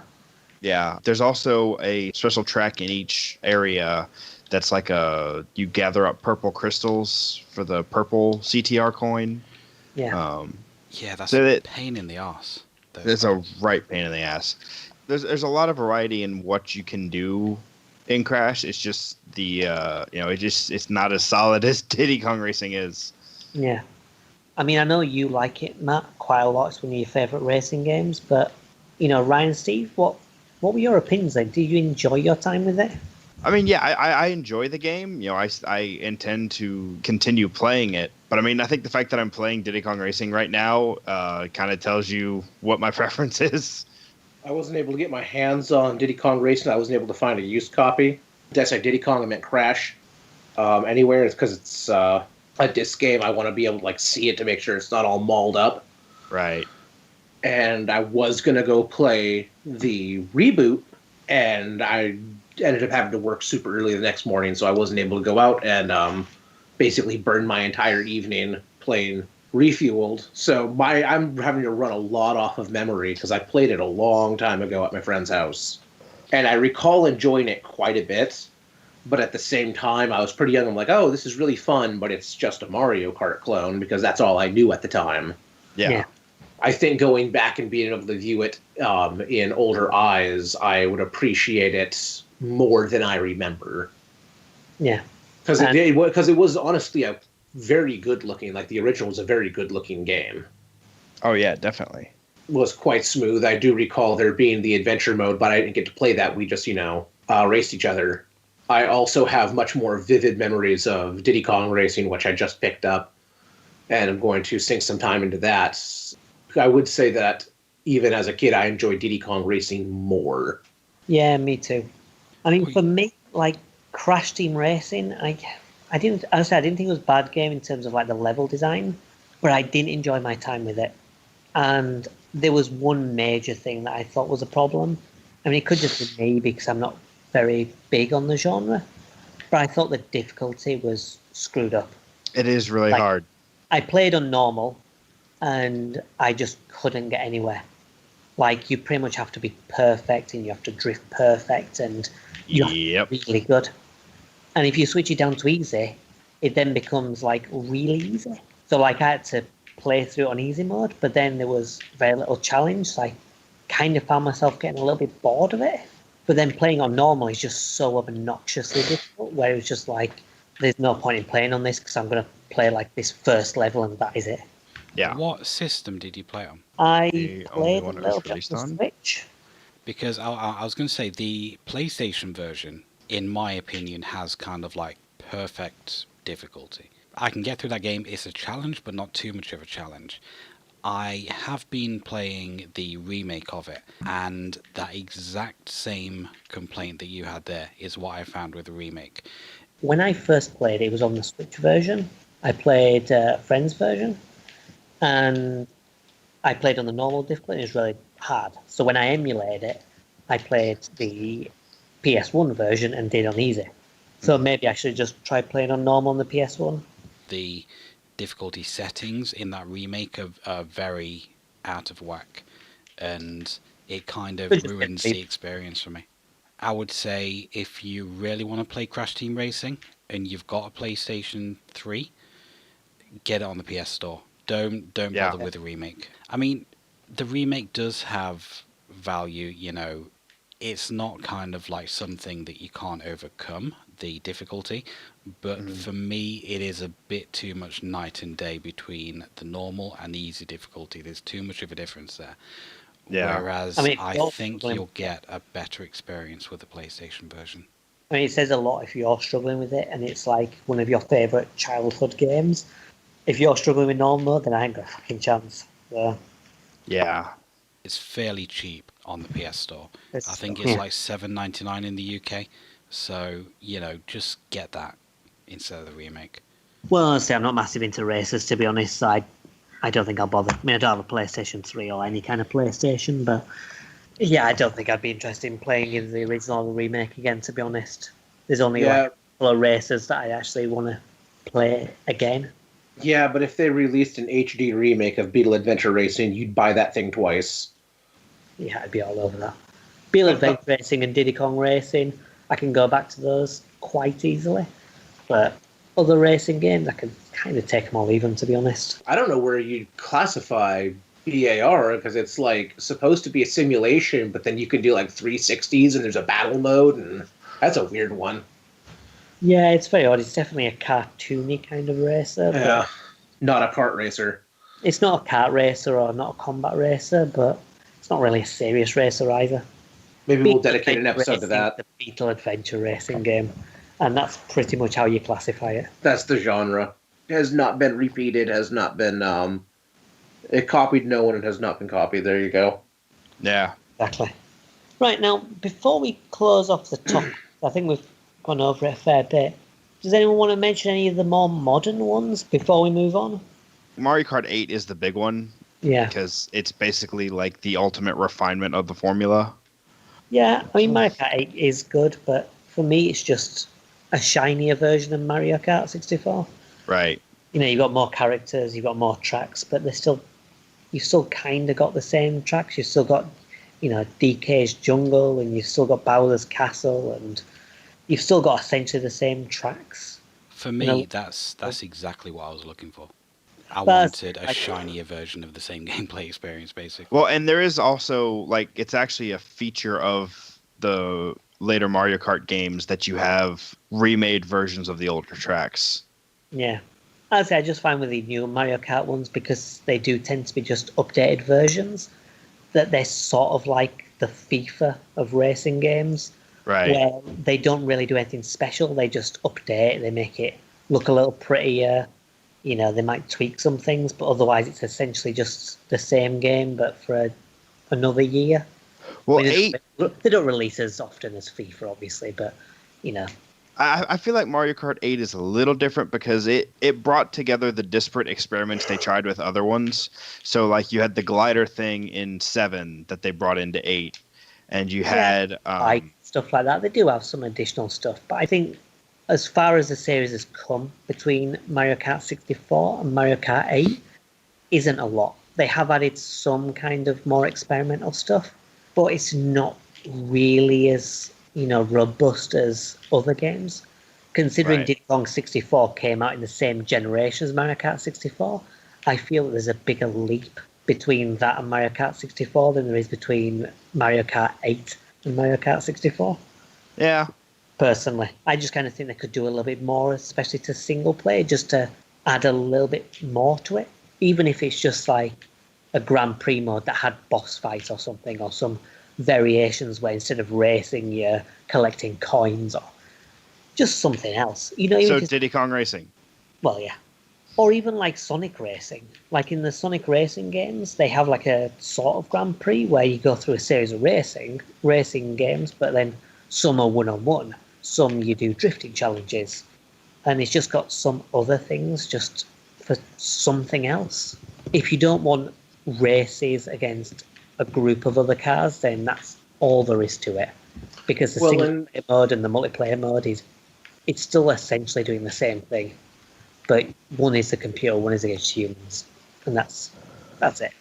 I mean, it's fine if you like that kind of thing. I just feel like because they're refining at this point, they should really put in the extra effort to add some extra content, because they're not really having to do as much new stuff because they're just refining the old stuff each time. Yeah. I just feel like they're being a little bit lazier than they could be. That's my issue with Mario Kart. Well, and like in DS, they had the challenge mode, where you had all sorts of crazy, you had all these different challenges, and then a boss race of some sort, or even a boss fight, and that was a lot of fun. And they never did it again. Yeah, and I feel like they could just add that kind of stuff and just have it as like an extra mode or just something, you know? I mean, the Mario Kart games are still good and they are played. You know, I mean, like Mario Kart 8 is a port of a Wii U game and it came out at the Switch's launch and loads of people are still playing it. So there is a good reason that people are playing it. But I also kind of feel like that they've got to a point where they feel like everyone's going to buy it. We don't need to put in more effort than necessary. And they just churn it out like, you know, sports games. Well, next is going to be Mario Kart Ultimate. Every kart, every track. Every track's the fucking same anyway in the games. If they did that, they're having like 10 different tracks that are all essentially the same. But yeah, I mean, like Mario Kart, when it went into 3D, it did kind of solidify its mechanics pretty fast. And even though it hasn't changed much, mechanically speaking, I don't think it needs to change. Yeah. I mean, like they added the anti-gravity in 8, but honestly, because the screen turns with you, it's not like it really crazy. It doesn't change the gameplay like at all. It's just sometimes it's cool that you do the anti-gravity and you're going like up a waterfall or whatever. And it's like, oh, that's kind of cool when you look. Now I need to concentrate on my kart to make sure I don't crash. Right. But there we go.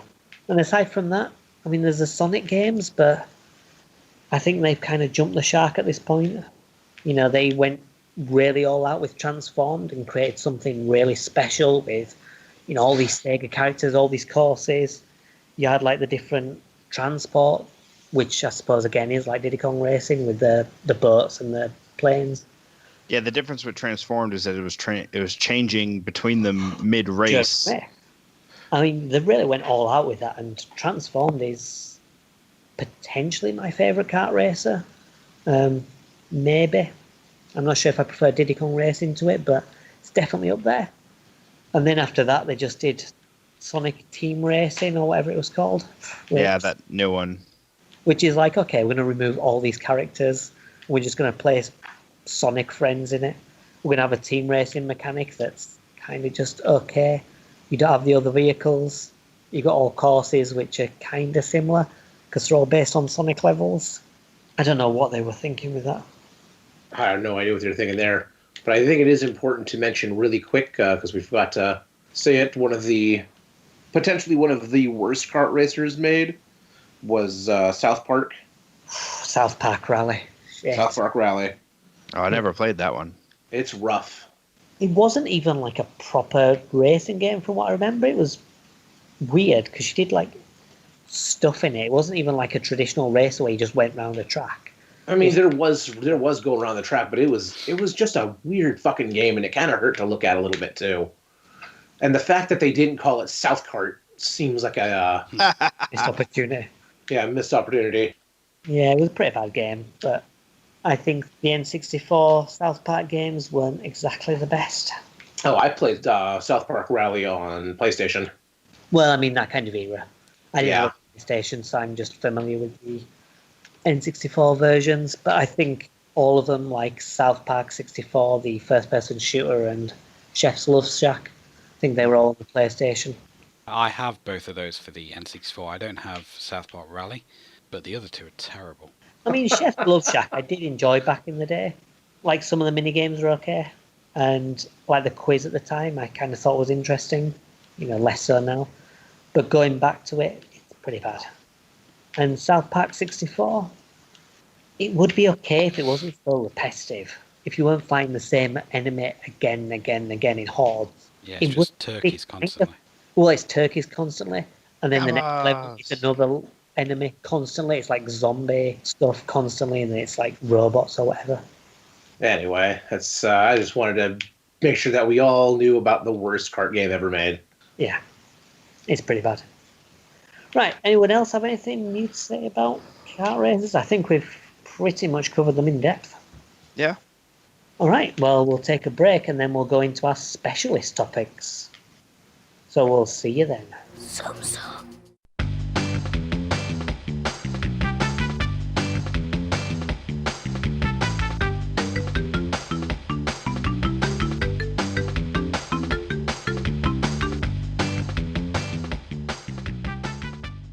Okay, so we're moving on to the specialist subjects, and my Doom mod of the month is kind of not really a mod, but it is kind of.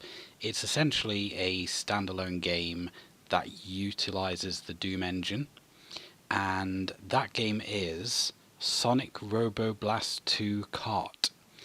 That's a mouthful. It is. There is a game called Sonic Robo Blast 2, which is a fan game made in the Doom engine, like a 3D Sonic game. It's not brilliant, honestly, but it's okay. And they then released a kart version of it, kind of like an update to it, which is a kart game. It's kind of like online only. You can do time attack in single player, but that's the only mode that you can do. But weirdly, for a mod, and one that came out like several years ago, there are actually still people playing online, and I was able to get a few matches. As you can imagine, it's a Sonic game. You don't have the biggest roster. You've got Sonic, Knuckles, Tails. I think those are the original ones that you can choose. I think the other ones might be unlockable, because I'm sure I was playing against someone earlier on playing as Amy Rose, but you can still get games, and it's odd playing a kart racing game in the Doom engine. They do actually utilize it really well. Graphically, it does kind of like still have that Doom pixely look to it, but it does play really well. You can play with a controller. It's got full controller support, and it is kind of smooth. I mean, you can tell that it's a fan-made game. You're not going to get the same kind of gameplay as you're going to get from Mario Kart and stuff like that. But if you're looking for something free, potentially quite illegal, because they're using Sega's copyright, then this is something that you can actually still get a lot of fun of, and there is still active communities playing it as well. You can download it for free from their website. Just type in Sonic Robo Blast 2. That'll take you to the website, and you're able to download the original game from there, and you can download the kart version from there as well. They're separate installs, basically. And it's just something a little bit different, and it's one of only two things that I could find that were kart related for Doom. The other one just looks so bad that I didn't even want to look at it, so I didn't. It's just called Doom Kart, and it looks terrible. But this one is actually pretty decent, so check it out. Cool. I mean, you mentioned about like Sega's copyright, but they're not like Nintendo. I don't think Sega really care. They're just like, yeah, go for it, have fun. I mean, at the end of the day, it's no worse than like, you know, the stuff the Sonic fan base do with their drawings. I don't think they can necessarily ruin their characters anymore. So I think at this moment they're just like, you do what you want with it, whatever gets you off. I should point out as well, it does also have a complete original soundtrack, which you can also download from the site. That's neat. Which is actually quite good. Nice one. I'll have to look at a video on that. I mean, I won't download the mod because I can't be bothered, but I'll definitely check out a video. It sounds pretty interesting. So what was the name of it again? Sorry, it was Sonic Robo Blast 2 Kart. Or the original game is just Sonic Robo Blast 2, but that's not very good. Cool. Right, well, as for mine, my Pokemon game this month is sort of related to the topic again. We covered racing games, so I thought I'd go for Pokemon Dash.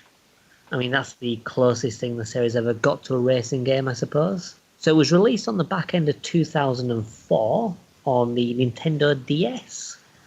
As such, it was one of those early releases. And it was not made by Game Freak. It was by a company called Umbrella. Now, if you're wondering who the hell they are, that's exactly what I thought as well. I have no idea what other games they've done. And honestly, after playing Pokemon Dash, I don't really care, because Pokemon Dash isn't very good.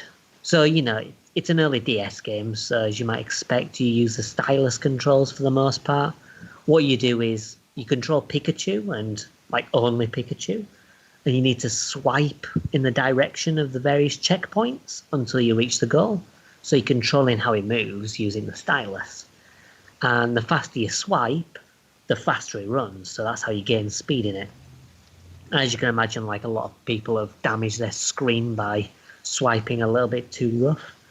But yeah, I mean, that's pretty much the entire game. You just swipe towards a checkpoint, you clear the set of checkpoints, and you shoot up into the sky and you parachute to the next area, which is kind of fun because you have to land on the first checkpoint. So it's sort of like a bit of a skydive, which is neat. And then you just keep on running using the stylus again.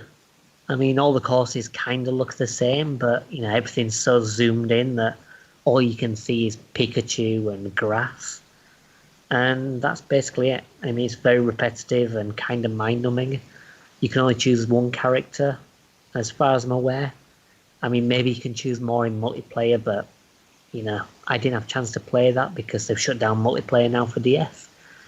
So maybe you can pick the other characters, but, you know, I mean, who's going to play as Munchlax? I mean, Munchlax has got a speed of 5 in the Pokemon games, so I really doubt anyone would choose that or it would be any good. But yeah, I mean, it's a sort of racing game. It's, you know, not necessarily the best of Pokemon spin-off games, but it exists and it's a racing game, so that's why I've covered it. I've just had a look at the list of games that Umbrella have actually produced, and it is exclusively Pokemon spin-off games. There's about 10. They did Hey You Pikachu for N64, Pokemon Channel which for was game. broken. Hey You Pikachu was broken. Like it, you pretty much talked to Pikachu and it just didn't work. Okay. You say Pokemon Channel, which was just a bunch of like movies and stuff to watch. What else have they done so far? So good? Pokemon Dash for DS, My Pokemon Ranch, WiiWare. That doesn't sound good. I've never heard of it. Pokemon Rumble, WiiWare. I don't think that was supposed to be good. Pokemon Rumble Blast for 3DS. Again, I'm not really sure about that one, but there you go. Pokemon Rumble U for Wii U. I've got Pokemon Rumble World for 3DS. And the most recent one, which came out this year, is Pokemon Rumble Rush, which is an Android game. So basically, they did a bunch of garbage spin-off titles, and then the Pokemon Rumble games, which, you know, are getting sequels, so maybe they're okay. But I don't really hear people talking about them, so... Well, there are 5 of them. There are 5 of them, so they must be popular enough. Yeah. But I never really hear Pokemon fans talking about them. I mean, people talk about stuff like Ranger and Mystery Dungeon, but nobody talks about playing Rumble, so I can't imagine they're that popular. Pokemon Ranch was actually a good piece of software. It was basically Pokemon Bank, but you know, it was a first pass at it. It was like a utility type thing. Yeah, it was also a way to get Mew in the newer games without an event. Okay. Right, so yeah, they've basically done like utility software like Channel and Ranch. Yeah. Then they did a couple of really shit Pokemon spin-off titles and then the Rumble games. Mm-hmm. Okay. Well, definitely not a company to watch then, I take it. Nah. Right, well, that's my game. There's nothing really much to say about it. I say it's not really got a lot of variation. It's not very fun. I wouldn't really recommend it, and I'm only really talking about it because it's the closest I could get to a racing game. So there it is. All right, so for mine, I am once again talking about Kingdom Hearts because this series has gotten fucking bonkers with the different things they've added to it over the years. Kingdom Hearts Birth by Sleep, it was the game on the PSP, has a section of it that is basically just Mario Kart. I don't remember if there's power-ups, but I know it's racing, and I'm pretty sure there's boosters and stuff. But yeah, so there is actually a racing minigame in Kingdom Hearts. So what do you do in the racing minigame? It's just racing, but I mean, it's pretty basic. Is nowhere it near vehicular, or is it like on foot? It's vehicles, because each of the characters has they have a set of armor that also comes with a vehicle. So you race in, you know, whichever character's vehicle, and it's definitely not as refined as an actual racing game. But you know, for a one-off mini game on the PSP, it's not bad. It's not unbearable to play, which some racing minigames can get that way. You would have thought, kind of like semi-connected to the Kingdom Hearts series, you would have thought that Toy Story would be a prime property to have as a kart racing game. Toy Story Racers, I think, exists. There is one, is there? Oh, right. Let me check. I'm pretty sure it exists. Yes, Toy Story Racer by Disney Pixar. Game Boy Color, Vita, PlayStation 3. Those later ones are probably ports of the PS1 version. But yeah, there you go. Toy Story Racer. Cool. Yeah, it was probably shit, to be honest, but either. The PlayStation version received generally favorable reviews. Sits at it's got a 8.2 from IGN. So not horrible, but just not really all that noteworthy. So probably just a forgettable one that was enjoyable, but when you finished with it. Yeah. Serviceable, but not necessarily groundbreaking. Cool. One day I'll play the Kingdom Hearts games. I don't know when, but I'll muscle my way through them. I know we'll have to cover one eventually on the podcast, so that'll be the first and probably last time I play a Kingdom Hearts game, I reckon. But we'll see. Maybe I'll like it. I mean, I'm definitely gonna try and give you guys the best of the bunch when we go into it. So, okay, nice one. So Ryan, you're up then. Thematically, could have covered an arcade machine, but arcade machines are arcade machines. So let's talk about the console that is possibly the fastest failure ever, and that would be the Apple Bandai Pippin. And that is Apple as in iPhone, Macintosh computers, Apple. Not as in like the fruit. Yeah, no, as in the fruit. It was just a fucking Granny Smith with a CD-ROM drive. That probably would have sold better, honestly, because this thing was really weird. I mean, you might want to pull up a picture of the controller because it looks like a boomerang. It was released in mid-1996. It was marketed at $600, which is about $1,000 in 2019 dollars. So it was super duper expensive. It got almost no software. It was a really weird project on Apple's part because they kind of wanted to jump into the market, but like it was pretty thoroughly saturated at the time with Sega, PlayStation, and Nintendo. And then you had Xbox about to jump on the bandwagon in 4 years. So Microsoft was probably in early development at this point.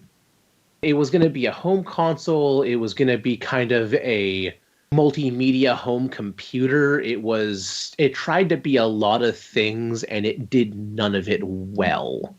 The price point absolutely did not help. Apple did no marketing for it. Bandai had to do all the marketing. They spent a lot of money trying to pitch the thing.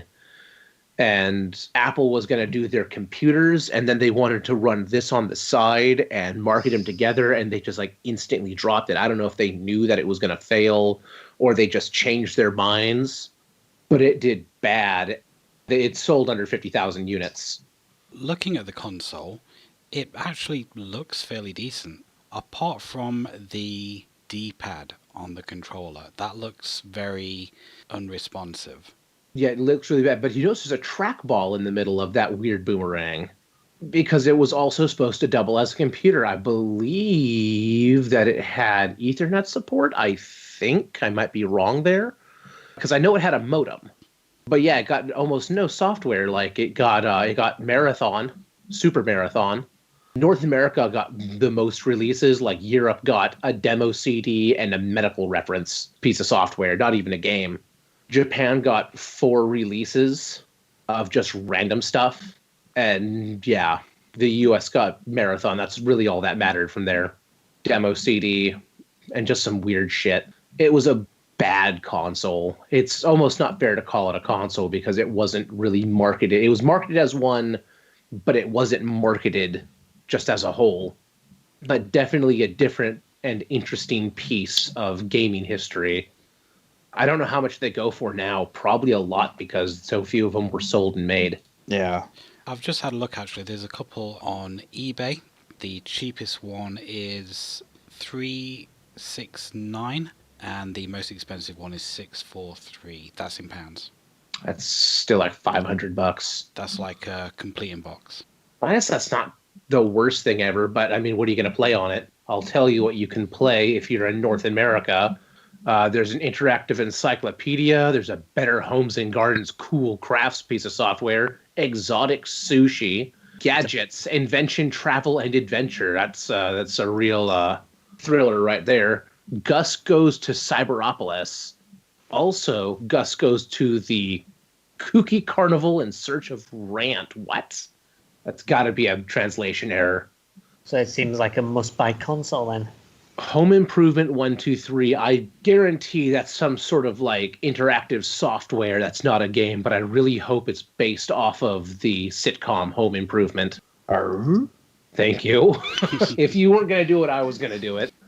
Mr. Potato Head game. We got a Power Rangers Zeo game. Play School something. Puzzles. Racing Days. Shockwave. Hey, there's a Shockwave game. Which, if I am correct, was just a shoot 'em up. Well, already you've listed more games than were on the 32X. Yeah, but the 32X was at least had some name behind it. But a couple of these just straight up aren't games. Yeah, and the 32X probably had some better games. Probably all of them were better. Yeah, I imagine that any game on the 32X is probably better than any other game on there. Shockwave was just it was a flight simulation video game. Oh, Riri. That might actually be kind of neat. Also apparently it came with the Gold Star 3DO. So you didn't even need to get a Bandai Pippin for that. Thanks, Apple. Yeah, and that's that. Apple are a shit company. Not surprised they made a shit console. A very expensive console, too. Well, like everything else to sell, I suppose. Exactly. Well, that's what I was saying. At least they're consistent. At least they're consistent, if nothing else. But yeah, basically this thing did worse than the Virtual Boy. That is low bar. Yeah. Bless them. They tried. I imagine it'll probably sell more than the Google Stadia will, but right. We'll see. Google fails on the Stadia, and then Apple can pull this out and just be like, look at this. This was better. Maybe they'll release a mini version of it. For like all the games. All 8 of them. Yeah. Well, they better have the encyclopedia on there, not updated. Yeah. We've just got the encyclopedia from... When was it released? 1997. Nice. I want 20 years of information not present. Then you can just live in the past. What's the population of America? Oh, okay. That seems about accurate. Who's the current president? So we're only sitting at about 200 billion. That's not bad. Yeah. Who's the current president? Not Trump. Oh, thank God. It was all a bad dream. All right, that's another interesting console you've brought up as well. I'm enjoying hearing about your little obscure consoles, some of which I've never even heard of before. So I think it's time we take a little bit of a break, and then Ryan has a little surprise for you. It's another quiz. Right, see you after the jump. All right, before we bounce on out of here, I have put together a little bit of a quiz. My first time taking a shot at this. The theme is going to be, is the game a kart racer or is it an adventure game? Since a lot of games, especially around the late 90s and early 2000s, when 3D platformers and the like were super popular and kart racers were also really, really popular, they shared a lot of similar themes, often because they were themed off of the same IPs. And the way it's going to work is I am going to list the name of stages/tracks from the game. Oh, fucking hell. You will have to discern if it is from a racer or if it is from a adventure game. If you can answer that correctly, you'll get a point. And if you can follow up with specifically what game it is, you can get a second point. For example, I'll throw this one out here before we get going because I know Adam's going to know this one. I'll say the stages are Mount Mayhem, Inferno Isle, and Wicked Woods. Well, it'd be adventure racing. Yes. Yeah, so you'd say it's racing, and then you can follow up with Beetle Adventure Racing, because you know it is, and that could be 2 points. If you know the genre, but you can't remember the game, and maybe you jog someone else's memory, another person can follow up and get one of those points. So these are going to be kart races or racing in general? I don't have any, like, simulation racers. Okay. They're all pretty much kart racers. Okay. Or adventure games, one or the other. So without further ado... Well, it's a shame they're not all kart races. That would have been a lot easier. Yeah, right. No, yeah, that's half the fun, is you have to figure out which one it is. Let's kick it off, and I'll just kind of go around the circle, too, just as we normally do. So we'll kick it off here. The first game, the stages are Breagle Beach, Spiral Mountain, Spiller's Harbor. Matt, you know what that is? Spiral Mountain rings a bell. I'm going to say Kart Racer. I couldn't tell you the title. Steven? Is that Banjo-Kazooie? So you're saying it's an adventure game? Yeah. Like, I feel like Spiral Mountain was in Banjo-Kazooie, but it might be Banjo-Tooie. I'm going to say Banjo-Tooie. Adam, would you like to follow up with the game? Yep, Bunny's Revenge. All right, so that's... Spiral Mountain was actually in all 3 of them, but then Breagle Beach and the other one, the Harbour one, was in the GBA game. Okay. Grunty's Revenge was fantastic. Second game, Frappy Snowland, Choco Mountain, Calamari Desert. We'll start with Steven this time. That's a racing game. Do you know which one? I know it's a Mario Kart. I just don't know which one. I'll say Super Circuit. Adam, what are you feeling? Yeah, it's definitely a racing game because I know it's a Mario Kart game. I'm thinking Double Dash though, but I'm not sure. I'm just saying another Mario Kart game. All right, Matt, and how about you? Mario Kart 64. It is a racing game, so you all get a point there, but only Matt got the game right. I was going to say, I think Matt's right because I can actually remember the course now. So yeah, shit. Our next set of stages is Radical City, Regal Ruin, Reactive Factory.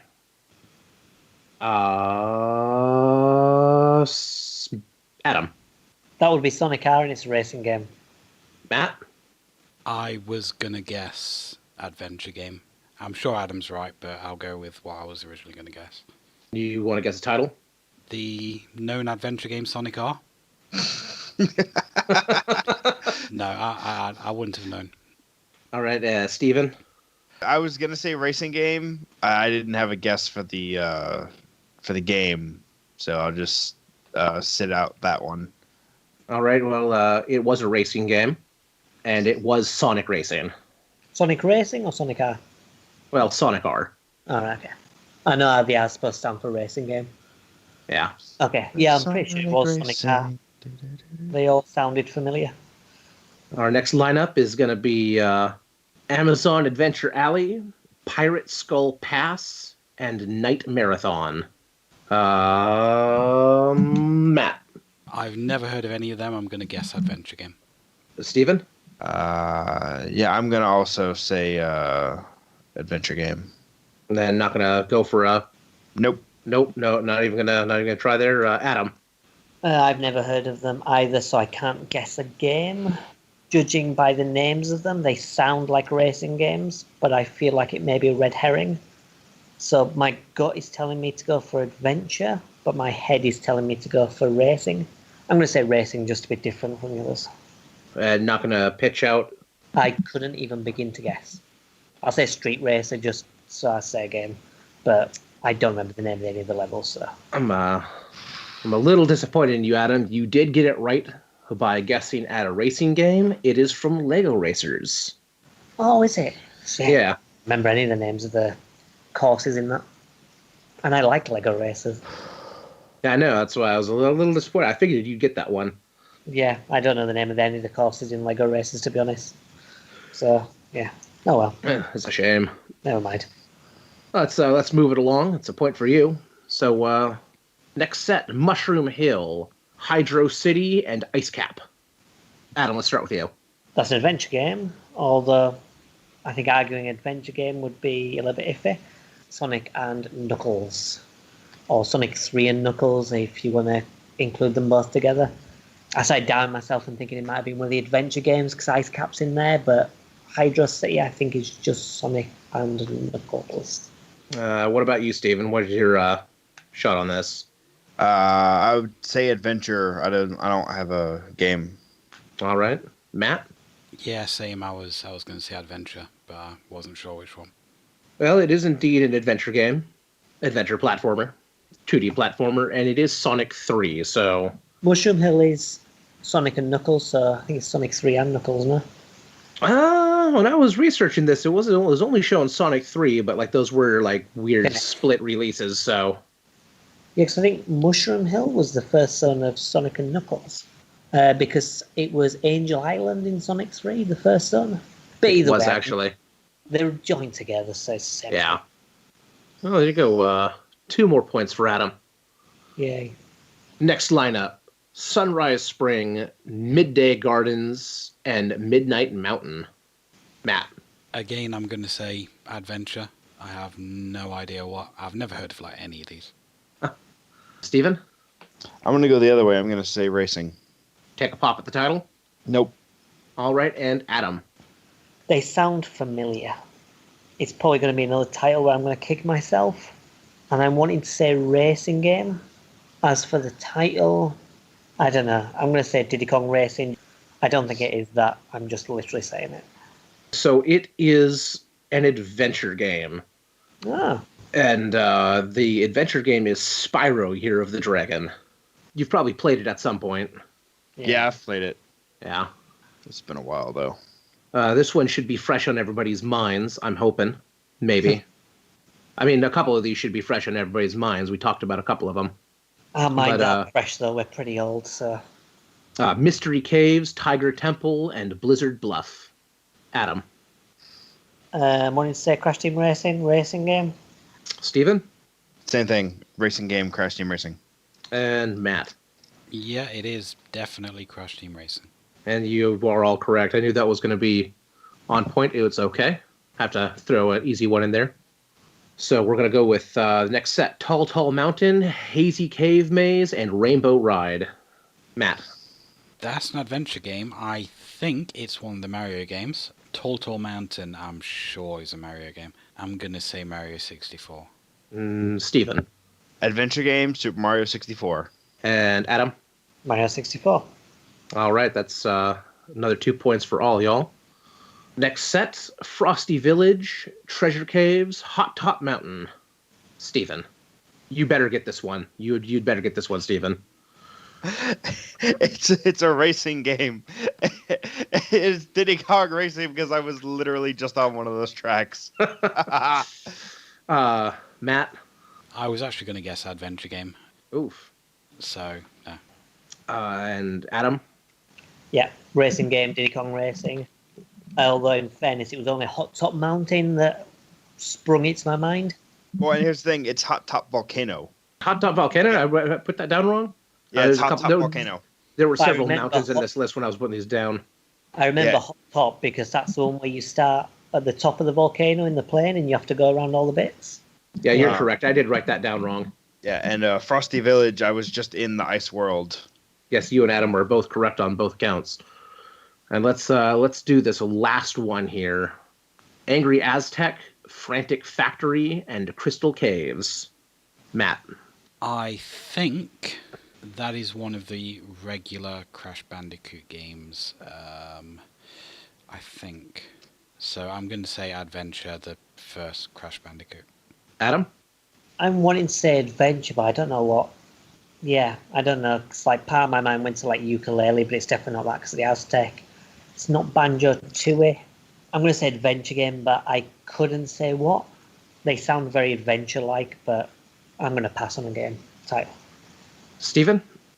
I'm going to say adventure game, Crash 2, Wrath of Cortex.